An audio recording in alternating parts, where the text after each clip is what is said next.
Classroom study के online platform में एक बार फिर आप सभी का वेलकम है। आज की वीडियो में हम जो अपनी रीट मेंस 2025 की एग्जाम हुई थी उसके बारे में पूरी डिटेल क्या चर्चा करेंगे कि उसका रिजल्ट और ज्वाइनिंग की जो अपनी पूरी प्रोसेस है वो कब तक आपकी कंप्लीट हो जाएगी। ठीक है, तो आज की वीडियो को हम क्या स्टार्ट करते हैं। ठीक है, सबसे पहले आप सबको पता है कि अपनी जो रीट की एग्जाम हुई थी, ठीक है, रीट की एग्जाम हुई थी आपकी 17 जनवरी से लेकर और 20 जनवरी तक आपकी क्या इसकी एग्जाम कंप्लीट हो चुकी थी। ठीक है, अब इसमें हुआ क्या था आप सबको पता है, जो रीट L1 की एग्जाम थी वो तो आपकी पहले हो चुकी थी, उसके बाद L2 की साइंस की और इसी तरह आपकी क्या एग्जाम हुई थी। ठीक है, तो ये आपकी क्या रीट की जो आपकी मेन एग्जाम हुई थी उसकी डेट है। ठीक है, उसके बाद आपकी जो आंसर की आई थी वो क्या आपकी 27 फरवरी से क्या आपकी आंसर की स्टार्ट हो चुकी थी। इस दिन आपकी क्या मैथ की और सब्जेक्ट थे उनकी क्या आंसर की आ चुकी थी, और बची कुछ जो आपकी आंसर की थी वो आपकी आई थी 7 मार्च को। ठीक है, और जितनी आपकी L1 की आंसर की है और बची कुछ जो आपकी आंसर की थी वो 7 मार्च तक आपकी क्या आंसर की इसकी क्या कंप्लीट हो चुकी थी। ठीक है, अब जब आंसर की आपकी आ चुकी थी उसके बाद जब आंसर की आ जाती है उसके बाद होता क्या है कि 2 गुना जो स्टूडेंट होते हैं उनका रिजल्ट आता है। अब मैं आपको बताऊं कि राजस्थान में क्या प्रोसेस है, जो आपका प्री डीबी रिजल्ट आता है वो क्या दुगने स्टूडेंट का आता है, 2 गुना स्टूडेंट होते हैं उनका क्या प्री डीबी रिजल्ट आपका आता है। ठीक है, अब मैं आपको बताऊं पहले क्या हुआ था कि बोर्ड के जो आपके RSSB बोर्ड है उनके डायरेक्टर साहब जो आलोक राज जी हैं उन्होंने बताया था कि जो प्री डीबी रिजल्ट है हम उसको क्या मार्च में डिक्लेयर कर देंगे। ठीक है, पर हुआ क्या था आप सबको पता है कि अब की बार जो आपका रीट का जो एग्जाम था पेपर था वो क्या हुआ था, बहुत तो डिफिकल्ट दे दिया उन्होंने। ठीक है, उसके बाद लेंदी भी दे दिया और कुछ क्वेश्चन ऐसे डाल दिए कि उनका ऑथेंटिक प्रूफ कहीं मिल ही नहीं रहा। इसलिए ठीक है, तो क्या हुआ बहुत सारे स्टूडेंटों ने क्या इसके ऊपर रिट लगा दिया। आप सबको पता है कि बहुत सारे स्टूडेंटों ने क्या किया कि ऑब्जेक्शन लगाए थे आंसर पे। ठीक है, तो उन्हीं ऑब्जेक्शन के लिए क्या उनको टाइम चाहिए उनको सोल्व करने के लिए। ठीक है, तो मैं आपके लिए एक ट्वीट लाया हूं। ठीक है, ये आपका ट्वीट है, इस ट्वीट को आप देख लीजिए कि गुरुजी डिपेंड करता है कि कितने ऑब्जेक्शन आते हैं और कितने प्रश्नों पर आते हैं, मगर मार्च एंड में मुश्किल लग रहा है। कहने का मतलब क्या है, जो आपका रिजल्ट है वो मार्च के लास्ट वीक में नहीं आएगा। ठीक है, और लास्ट वीक ही चल रहा है आपका मार्च का। ठीक है, प्रयास होगा अगले महीने बारी बारी सभी प्री डीबी रिजल्ट निकालेंगे। कहने का मतलब क्या है, अगले महीने आपका जो अप्रैल है, ठीक है, अप्रैल का आपका फर्स्ट वीक है या आपका जो अप्रैल का सेकेंड वीक है, ठीक है, आपका जो अप्रैल का फर्स्ट या सेकेंड वीक है उसमें क्या होगा आपका रिजल्ट वो निकाल देंगे। ठीक है, अब रिजल्ट आपका एक साथ नहीं आएगा। पहले क्या होगा आपका कि जो आपके आंसर की पहले आई है उसका रिजल्ट पहले आ जाएगा। ठीक है, जैसे आपका मैथ साइंस के आंसर की पहले आ गई तो उसका रिजल्ट पहले आ जाएगा। ठीक है, उसके बाद जो और जिसके आंसर की उसका रिजल्ट आ जाएगा। ठीक है, तो उसी सीक्वेंस में आपका क्या रिजल्ट आपका आ जाएगा। ठीक है, तो दोगरे जो स्टूडेंट है उनका क्या अप्रैल के फर्स्ट या सेकेंड, नहीं तो आप ये मान लो कि थर्ड वीक में अपना क्या है रिजल्ट आपका स्टार्ट हो जाएंगे।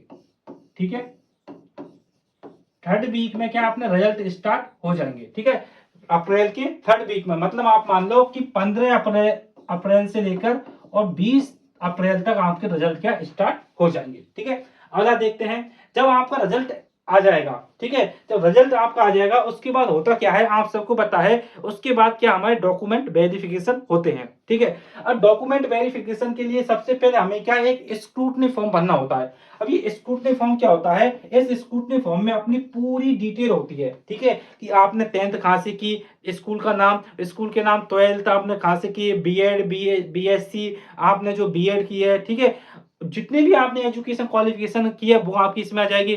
और क्या है इसमें आ जाएगा आपका कि एक अटेस्टेशन फॉर्म आता है इसमें। ठीक है, इसकी मैं आपको पूरी अलग से वीडियो बना दूंगा कि स्क्रूटनी फॉर्म आपका क्या होता है, रीट में कैसे वो फिल होगा। ठीक है, तो आपका क्या चौथे या पांचवें चौथी या तीसरी चौथी वीक में आपका ये क्या है, स्टार्ट होने की पूरी संभावना है। ठीक है, अगर ये आपका अप्रैल में स्टार्ट नहीं हुआ तो मई के फर्स्ट वीक में आपका क्या स्क्रूटनी फॉर्म स्टार्ट हो जाएगा। ठीक है, मई तक आपके क्या पूरे जो रिजल्ट है आपके रीट मेंस के पूरे आपके क्या डिक्लेयर हो जाएंगे। जब आपका स्क्रूटनी फॉर्म स्टार्ट हो जाएगा तो स्क्रूटनी जब फॉर्म स्टार्ट हो जाते हैं तो आपको पता है कि स्टूडेंट अब की बार रीट में बहुत कम है। आपको पता है कि 7,500 स्टूडेंट आपके क्या है रीट में है। ठीक है, तो 15,000 या 16,000, इस बात को आप ध्यान रखो, 15,000 या 16,000 या 17,000 स्टूडेंट के आपके क्या है स्क्रूटनी फॉर्म आएंगे। ठीक है, तो स्क्रूटनी फॉर्म भरने के लिए सिर्फ आपको 1 वीक का टाइम मिलेगा। ठीक है, स्क्रूटनी फॉर्म के लिए 1 वीक का टाइम आपका बहुत होता है, उसमें सभी स्टूडेंट के अपने स्क्रूटनी फॉर्म भर देते हैं। जब आपका स्क्रूटनी फॉर्म कंप्लीट हो जाएगा उसके बाद क्या होगा, आपकी डीबी स्टार्ट हो जाएगा, जो आपका डॉक्यूमेंट वेरिफिकेशन है वो स्टार्ट हो जाएगा। आपको बता दिया जाएगा कि आपका डॉक्यूमेंट वेरिफिकेशन कहाँ होने वाला है। ठीक है, आपको मैसेज आ जाएगा, जो आपने ईमेल आईडी इसमें दी होगी उस ईमेल पे क्या आपको मेल आ जाएगा, और एक पूरी लिस्ट आपकी आ जाएगी कि आपका नाम ये है, पिताजी का नाम ये है, आपका डॉक्यूमेंट वेरिफिकेशन यहाँ होगा। ठीक है, अगर सब कुछ सही रहा तो आपका जो मई का महीना है उसमें आपका क्या डॉक्यूमेंट वेरिफिकेशन कंप्लीट हो जाएगा। ठीक है, इतना लंबा डॉक्यूमेंट वेरिफिकेशन आपका चलेगा नहीं, 1 वीक के अंदर या 2 वीक के अंदर आपका क्या पूरा डॉक्यूमेंट वेरिफिकेशन आपका कंप्लीट हो जाएगा। ठीक है, इस बात को आपको ध्यान रखना है कि मई में आपका क्या डॉक्यूमेंट वेरिफिकेशन स्टार्ट हो जाएगा। ठीक है, अब उसके बाद देखते हैं कि डॉक्यूमेंट वेरिफिकेशन आपका कंप्लीट कब हो जाएगा, कि मई के महीने में आपका क्या होगा डॉक्यूमेंट वेरिफिकेशन कंप्लीट हो जाएगा। ठीक है, आप सबको पता है कि 4th ग्रेड में जो स्टूडेंट है वो कितने पहुंच गए, आपके 1.5 लाख स्टूडेंटों का डॉक्यूमेंट वेरिफिकेशन हो रहा है, इसलिए उसमें क्या आपके 2 या 3 महीने लग रहे हैं। लेकिन रीट में ऐसा नहीं है, आपका 15,000 16,000 लास्ट 17-18,000 तक स्टूडेंटों का आपका डॉक्यूमेंट वेरिफिकेशन होगा, वो 1 वीक में या 2 वीक में आपका क्या कंप्लीट हो जाएगा। ठीक है, तो मई के महीने में आपका क्या डॉक्यूमेंट वेरिफिकेशन कंप्लीट होने की क्या संभावना है। अब होगा आपका फाइनल रिजल्ट कब आएगा। ठीक है, अब फाइनल रिजल्ट में क्या होता है कि जितनी भी पोस्ट है, ठीक है, कि 7,500 की समथिंग आपकी पोस्ट है, इतने स्टूडेंटों क्या आपका फाइनल रिजल्ट आने वाला है। ठीक है, जून के महीने में आपको क्या फाइनल रिजल्ट देखने को मिल सकता है 7,500 स्टूडेंट का।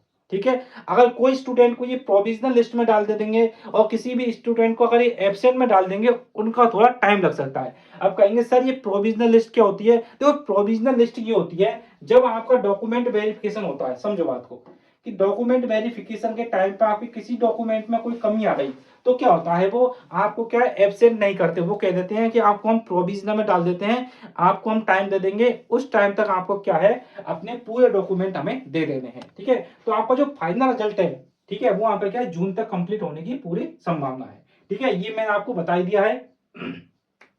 अगला देखते हैं आपको ज्वाइनिंग, कि ज्वाइनिंग आपने वो कब मिलेगी। ठीक है, आपको पता है कि ज्वाइनिंग आपको मिलेगी जो आपका अपना नया सेशन चालू होगा। ठीक है, आपको पता है कि जुलाई के महीने में आपका क्या नया सेशन स्टार्ट हो जाता है। ठीक है, अब आप समझो कि ज्वाइनिंग क्या होती है। ठीक है, ज्वाइनिंग क्या होता है कि जो बीकानेर अपना डिपार्टमेंट है, ठीक है, वो क्या करेगा कि वो बोल देगा कि 7,500 स्टूडेंटों को हमने इस तारीख को क्या ज्वाइनिंग देनी है। ठीक है, तो वो टाइम अपनी क्या होती है, ज्वाइनिंग की डेट होती है अपनी। ठीक है, अब ज्वाइनिंग की जब अपनी डेट आ जाती है उसके बाद क्या करना होता है हमें, एक तो अपना मेडिकल सर्टिफिकेट बनवाना होता है। मेडिकल सर्टिफिकेट क्या होता है कि आपको क्या गवर्नमेंट हॉस्पिटल में जाना है, गवर्नमेंट हॉस्पिटल में क्या होगा कि आपके पूरे जो हेल्थ है, ठीक है, उसका एक सर्टिफिकेट बन जाएगा कि आपने इस टाइम जो अपनी वैकेंसी पे आप जो पोस्ट ली थी उस टाइम आपका स्वास्थ्य कैसा था, उसमें ये बताया जाएगा। और उसके बाद अगला क्या है, पुलिस वेरिफिकेशन। ठीक है, पुलिस वेरिफिकेशन भी आपका क्या ज्वाइनिंग की जो डेट होगी उसके बाद ही आपका क्या पुलिस वेरिफिकेशन आपको करवाना होगा। इस बात को आपको क्या ध्यान रखना है।